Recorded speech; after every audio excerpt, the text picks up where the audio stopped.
All right, the Superdome, one of the most recognizable buildings in the state as you take a live look right there. And 20 years after Hurricane Katrina tore the roof off the dome, leaving thousands stranded, we're taking a look back. That's right. We're focusing on the man who led the massive undertaking to get the Superdome reopened amid what that meant to the city. Here's WDSU's anchor Travers Mackel with our latest installment of Faces of Katrina.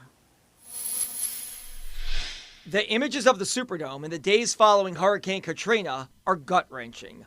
One of the most iconic structures in the state, a building that seemed invincible, almost destroyed. A symbol of despair in August 2005. I'm Doug Thornton, and I was here for 5 days during Katrina. Doug Thornton, the lead executive with the company that runs and manages the Superdome, was there in 2005 and remains the top man today.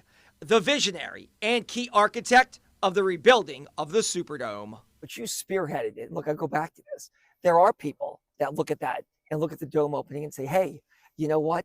If they can get the dome open, I can redo my house. I can redo my roof. I can come back to New Orleans. It was a symbol of recovery. I mean, the entire world saw what happened here. And what an effort it was, with over $200 million in damage. Hopefully, these people will get inside. I was down here in the Superdome 20 years ago, and I remember looking up, and you say, no way the roof's coming off. There's no way we're seeing rain and thunder, but we were, and it was right up here. I mean, is it still hard to believe that this storm was so strong that it essentially took the roof off the dome? It's hard for me to believe. I mean, you have to think about it. The roof was wind rated for 150-mile-an-hour winds.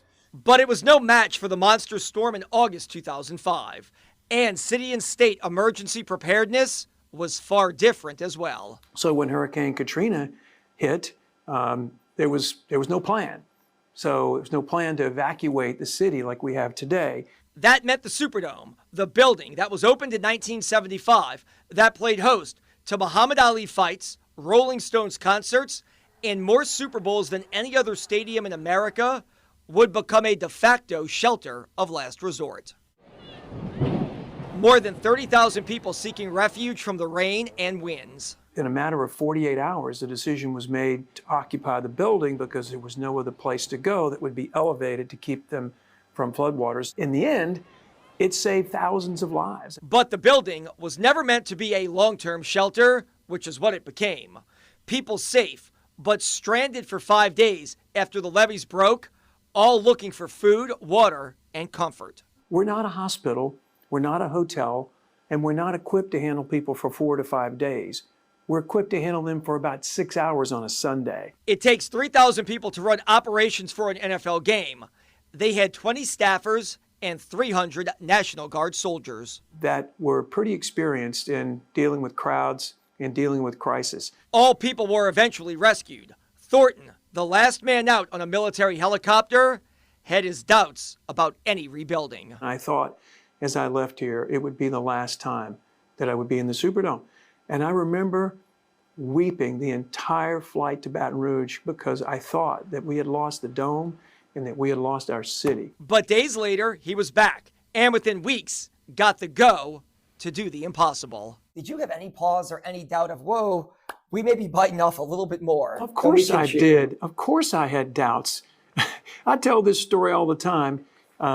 There were 3 people that took a blind leap of faith with us. One was Governor Blanco when she said, I'm going to sign the executive order to allow you guys to proceed without having any oversight. The LSED has my permission to go do this project. Cut the red tape. Cut the red tape. The other, NFL Commissioner Paul Tagliabue. And he says to me, it can't be the same old Saints in the same old dome. And I'm thinking, did he see what happened to us here?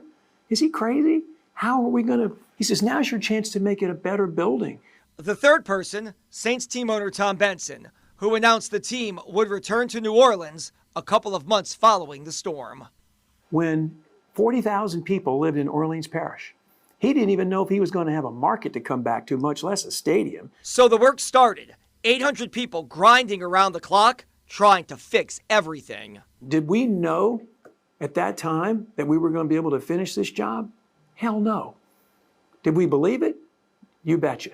And after a summer of no storms, no delays, in September 2006, a project that experts said would take 3 years and cost $280 million was done in just 10 months. It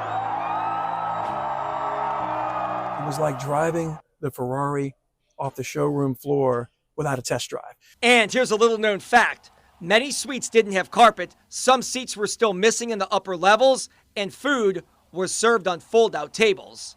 But the dome was back. It's remarkable, it gives me great satisfaction and pride that we were able to rebuild it. Doug Thornton, the visionary who led the rebuilding of the Superdome, one of the many faces of Hurricane Katrina. I think it was the catalyst. It was our stake in the ground to say New Orleans is going to come back.